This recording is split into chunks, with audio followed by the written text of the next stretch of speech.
Hello everyone, this is Rudy M. Kamai. I am an instructor from Davao Oriental State University, and today we'll be addressing four different questions relating to or about fertilizers.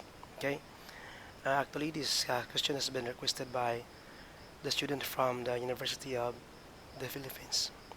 Okay, we'll be addressing these different questions. Number one, why is there a need for fertilizers?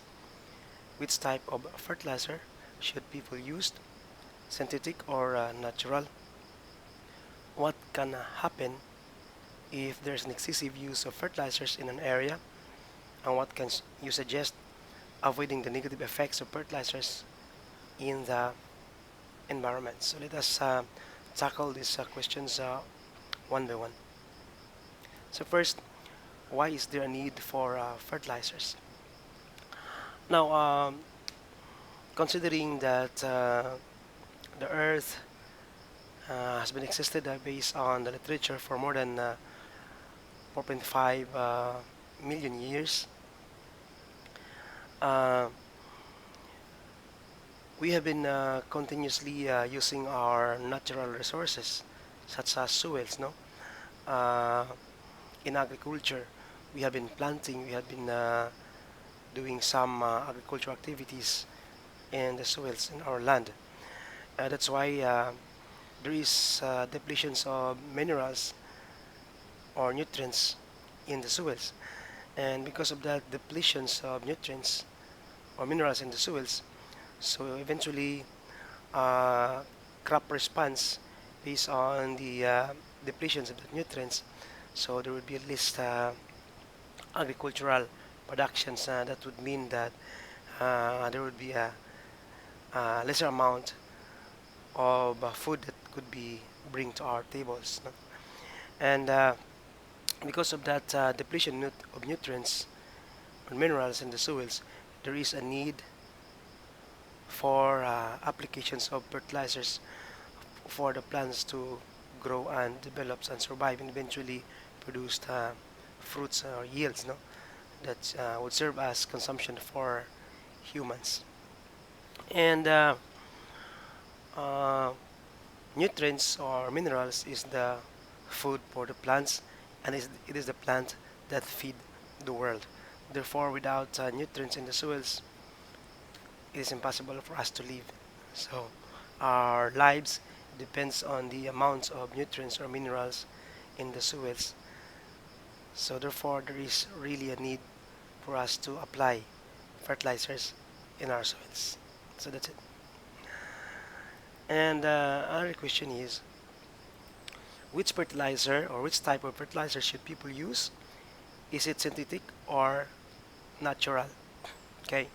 Yes, because there's a depletion of nutrients and minerals in the soils, so people would tend to apply or replenish that fertilizers through fertilizer applications, either commercial or synthetic or natural. But because growing numbers or burgeoning populations in the world, no, there is a need for us to, with this direct or uh, fast replenishment of nutrients in the soils because people's need food. Okay, that's why people tend to use synthetic fertilizer because synthetic fertilizers has fast or accelerated response uh, to the crops in terms of crop production.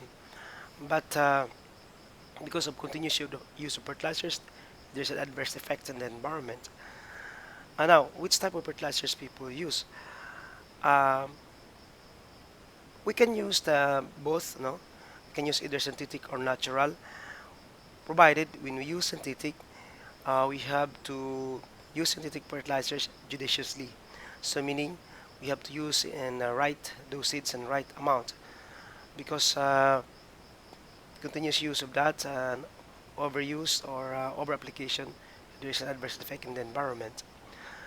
However, uh, we can use organic fertilizers, natural fertilizers, because it has no effect, has no adverse effect in the environment.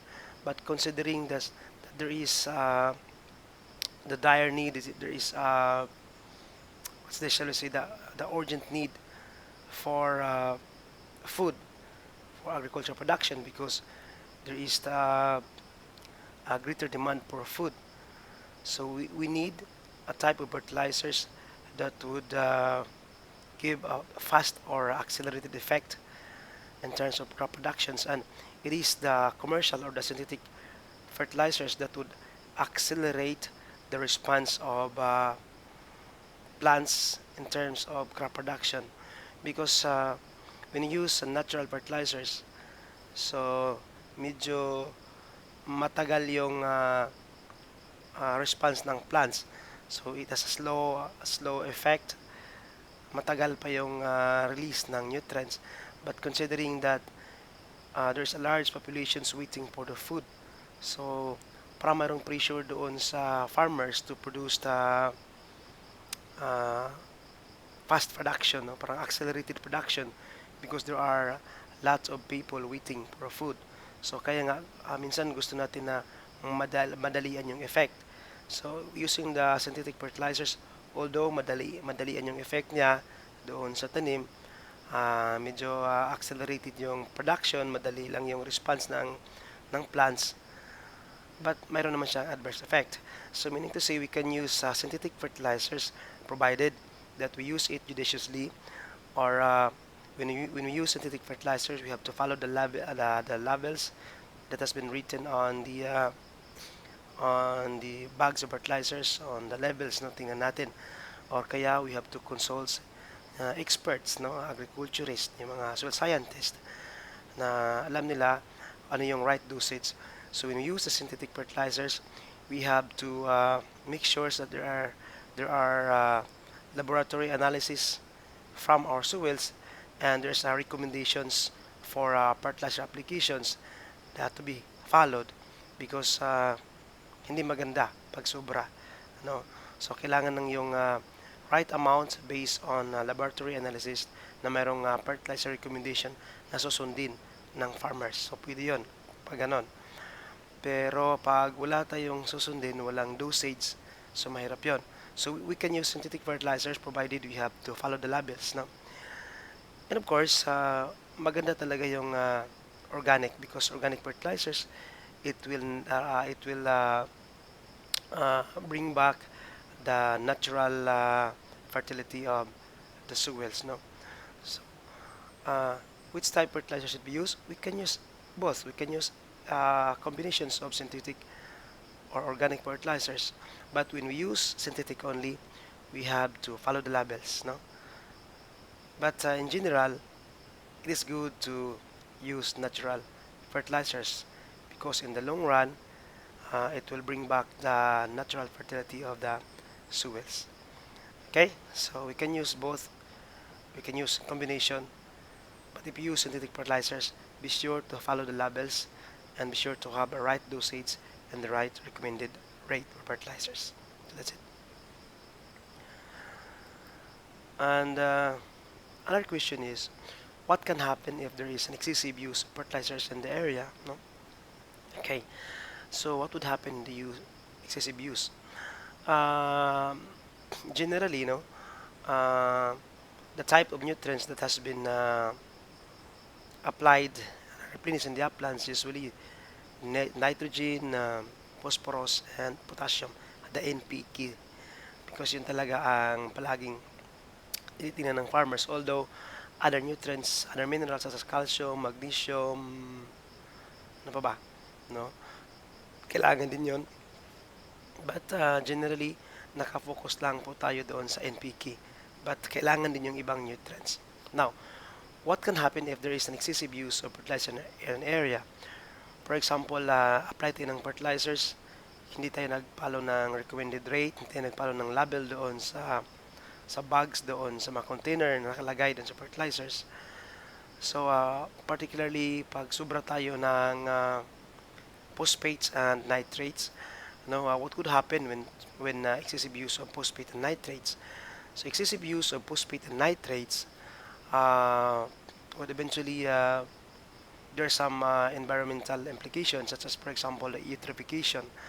So when excessive nutrients such as phosphate and nitrates will be leached out from the soil profile, all or would be go with the water through runoff and eventually go to the bodies of water or any estuaries. Excessive use of phosphate and nitrates would lead to the eutrophication, meaning to say there is greater concentrations of phosphates and nitrates in the water that would lead to the algal bloom. No? There is overgrowth of algae in the bodies of water, and because of that, when the algae dies, decompose, it uses a large amount of oxygen. The organisms do use the lots amount of oxygen to decompose the dead algae. So when the oxygen has been used for decomposition, so there is a depletion of oxygen in the bodies of water that would eventually lead to the death of some marine species. No? So yun, yung problema tayo. And other than that, in the upland, we have an on-site effect. For example, when there is an excessive use of phosphate in the area, so there is an effect of the increasing density of the soil, or shall we say, solidification of the soils. No, so it eventually leads to or would affect the movement of roots pag sobra-sobra ng phosphate because we have the phosphate rocks later on. And nitrates din naman, pag sobra ring nitrates, so merong effect doon sa drinking water natin. And pag sobra yung nitrates sa drinking water natin, we have a problems of utilizing oxygen in our body. No? Yun. And another is, for example, when we use excessively, for example, the nitrogen containing particularly yung ammonium sulfate, the 2100.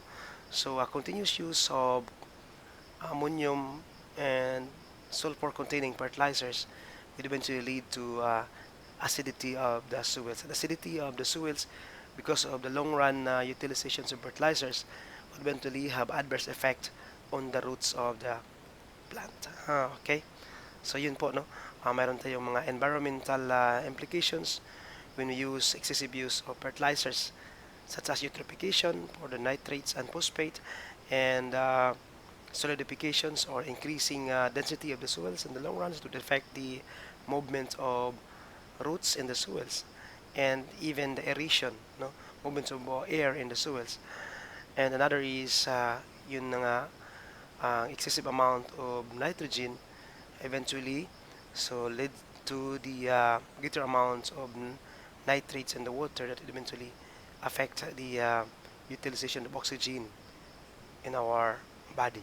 So marami pang iba, no? But that is one of the few effects of excessive use of fertilizer. So that's it. Another question is, what can you suggest avoiding the negative effects of fertilizers on the environment? Yes, yeah. Okay, we cannot say that we have to go into organic 100% right away. So when we go to organic fertilizers, so there is a transition period, no? There is medyo matagal pa because hindi tayo maka-change agad. Okay. So of course, when we use synthetic fertilizers, be sure to follow the correct dosage, the correct levels, no? Para walang excessive use, parang tamang-tama lang. And of course, particularly doon sa mga hilly and sloping areas, so there's a need for us to embrace the conservation agriculture. So merong mga conservation agriculture to protect the erosion because during erosion or during runoff, so madadala yung mga nutrients natin to the bodies of water. So that the nutrients will stay on the field, not be bring to the bodies of water into the estuaries. So there's a need for us to contribution such as contouring, no? Yung mga cover cropping. So mga salt technology na sloping agriculture land technology. And marami tayong mga conservation practices in agriculture so that we have to avoid the runoff of, of nutrients, of minerals into the bodies of water. And of course, the best thing to avoid the negative effect of fertilizers in the environment is to use the organic fertilizers now as much as possible. But we cannot do right away the change from inorganic to organic fertilizers. So there's always a combination, and it requires a transition period. Yun, no? So we have to, when we use the synthetic fertilizers, be sure to follow the correct level. And if you are in the upland, particularly in the sloping or hilly environment, we have to embrace the different conservation technologies in agriculture. And of course, the best talaga pag gamitin ng organic fertilizers. So, well, that's all for that questions. I hope it sufficed your intention as to the topic about agriculture. And by the way, thank you for inviting me as one of your speakers on this topic. And this has been Dr. Rudy M. Kamay. Thank you very much.